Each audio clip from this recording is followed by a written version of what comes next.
All right, well, welcome back to Exhaust Sports Auto. Going to give you guys that POV that I promised you.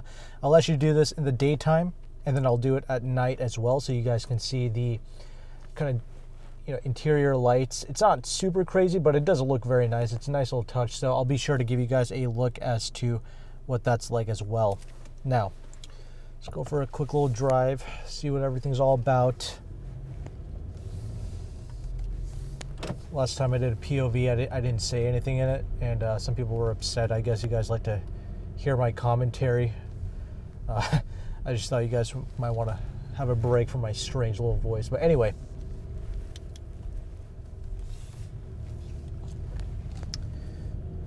yeah, I have actually done a full review on this vehicle already. I think that video should be up first. It's in normal mode right now.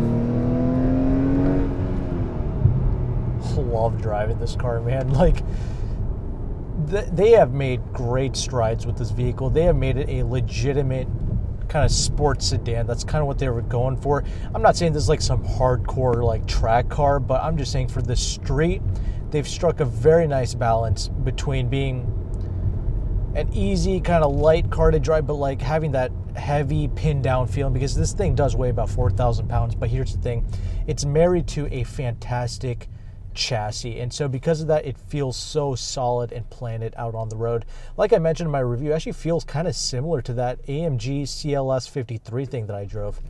You do have the auto stop start, but you can turn that off here. I wish it was like the BMWs. I wish it would remember when you turn the auto stop start off, because it just keeps turning back on every single time when you turn on and off the vehicle, so that kind of sucks. But anyway, important things, this thing just feels so solid.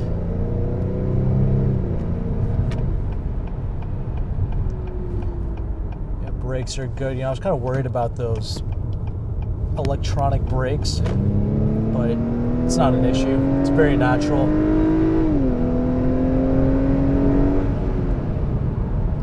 Merging onto the highway, no problems.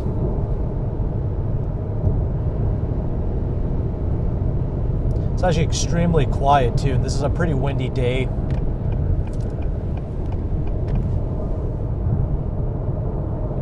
No issues at all.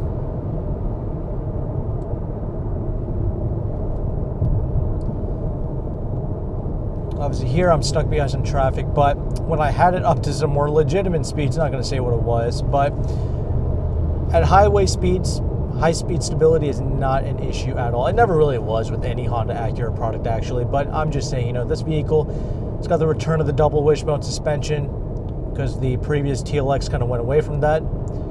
And I actually owned the previous, like the TSX, the second-gen TSX, which did utilize double wishbone suspension, and it was great, but it was really firm, okay, the way that vehicle rode. Now, when the TLX first came out, it was really soft, but it still was kind of fun to drive.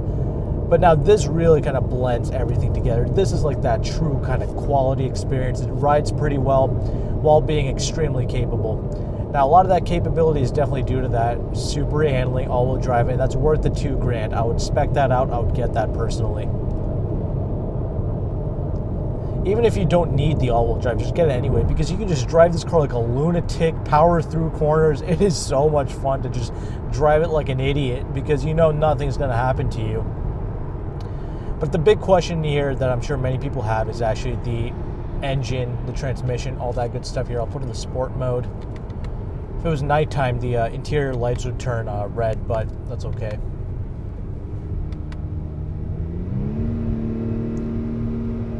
Give you a look at how that transmission reacts. Transmission is good. I like the way it feels in the automatic, but I will say that it does kick you out of the automatic mode. You have to press the button twice, and then that'll put you in a locked manual mode, but it will still auto upshift for you. But I like the way the automatic feels, and just when you're regular just driving around, it actually reacts extremely well. It could react a tad bit faster in both the automatic and in the manual modes, but for the most part, this has never detracted from the driving experience for me. I was kind of worried because 10 speeds is a lot, but they've done a great job managing it. It's tuned extremely well. And that 4-cylinder, Acura Honda has always done a good job with 4 cylinders. It's one of the more exciting 4-cylinder turbos that you're going to get into. I do believe there are some fake sounds coming through the speakers for the engine, but it still sounds good and natural and pretty aggressive. So I don't mind it at all. Like Acura's 4-cylinder turbo and Audi's 4-cylinder turbos are two of my most favorite, simply because this one's really aggressive and the Audi's really quiet. So that's kind of my two kind of favorite 4 cylinders there. But power is not an issue. They focus in on the mid-range power more so than the low end or in the high end. It does have VTEC, but unfortunately it's not that important here. What they really focused in on was that in-between mid-range power, and it's very good for street driving because of that. This turn signal is a little bit loud, but whatever, at least you know it's on. Steering wheel is such a fantastic thing to grip onto. It just feels so good in your hands, like a nice quality thing to grip onto. Perforations. Now this is the A-Spec, of course, so that is kind of unique to this model.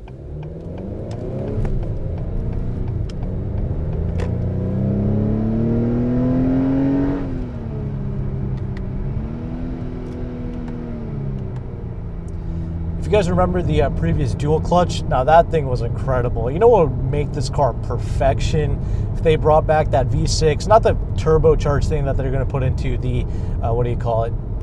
the Type S, but that old V6 in the previous TLX, and then made it to that 8-speed dual clutch. Wow, like these are the two best things that Honda Acura has ever produced. And then this body, this platform, the way this car drives, combine everything together, that would be like a blend of all the greatest things that Honda Acura has ever produced. That would have been magical, but it's okay. I still like the way that this is as well.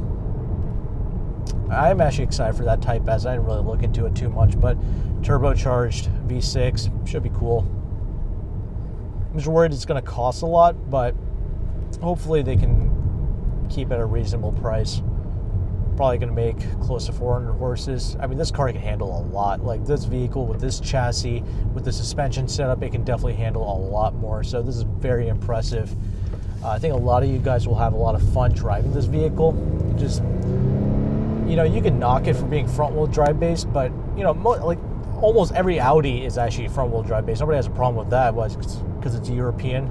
That's probably why, but it really doesn't matter here in this case, because with the all-wheel drive, man, they have tuned it so it is just so neutral and just does not matter.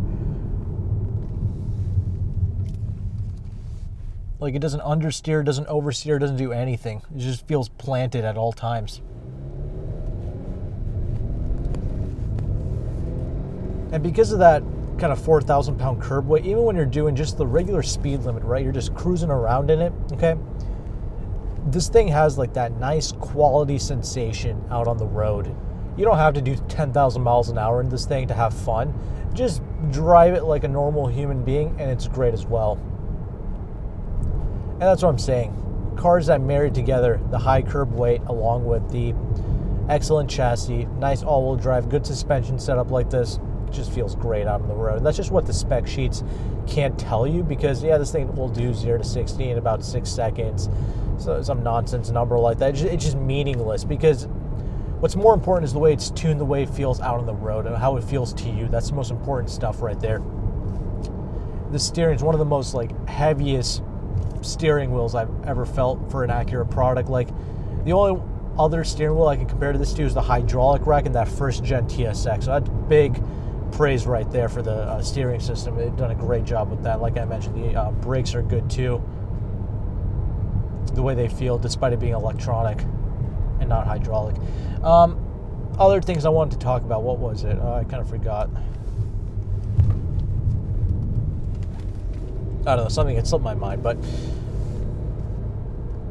oh yeah, the all-wheel drive system, another spec sheet thing that will interest you, sends about 70% of the power to the rear. But like I mentioned in my original review, that's not the most exciting thing. The most exciting thing is it actually sends that power 30% quicker than the third generation super handling all-wheel drive that the previous TLX used. So that's cool. I mean, you could feel that. I mean, it just shifts power so effortlessly. I think there's a little thing right here that will actually show you a little graph of how the power is being sent. yeah, I kind of put it in that mode there. So it kind of shows you even a little graphic as well. Don't look at it when you're driving. I don't want people to be distracted, but I'm just saying it kind of shows you that as well. So that's pretty cool.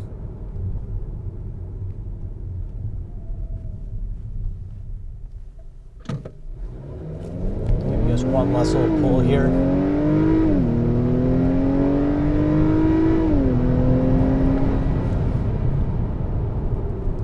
That's definitely fun. So with that little drive established, I'll see you guys at the nighttime now. All right, so now you join me at night. So let's see what this bad boy is like, and you'll get to see some of the accent lighting here as well, you know, from the cockpit, if you will. Of course, we're still gonna smash at night. It doesn't, you know, we're still gonna drive it accordingly, of course, but another thing I really like with these Japanese cars that actually not a lot of people really talk about is these things have really nice headlights on it, which is great and actually ideal to your safety, so that's nice. But yeah, as you can see, I am in the comfort mode right now, and it is a white kind of strip basically. You got two strips here down the center as well as on the doors as well. So they didn't go insane with the accent lightings, so there's that. But that'll obviously change when you put it into sport mode. So when you go into sport, you get a red accent, which is honestly, it is very cool. But the gauges always stay red. Now, I don't know if that's because this is the A-Spec model, but regardless, the gauges look amazing. And the red is a nice touch as well. You can actually adjust the brightness of these lights too. So if it's a little too sharp for you, then you kind of tone it down a little bit, or you can turn it off altogether. It's totally up to you.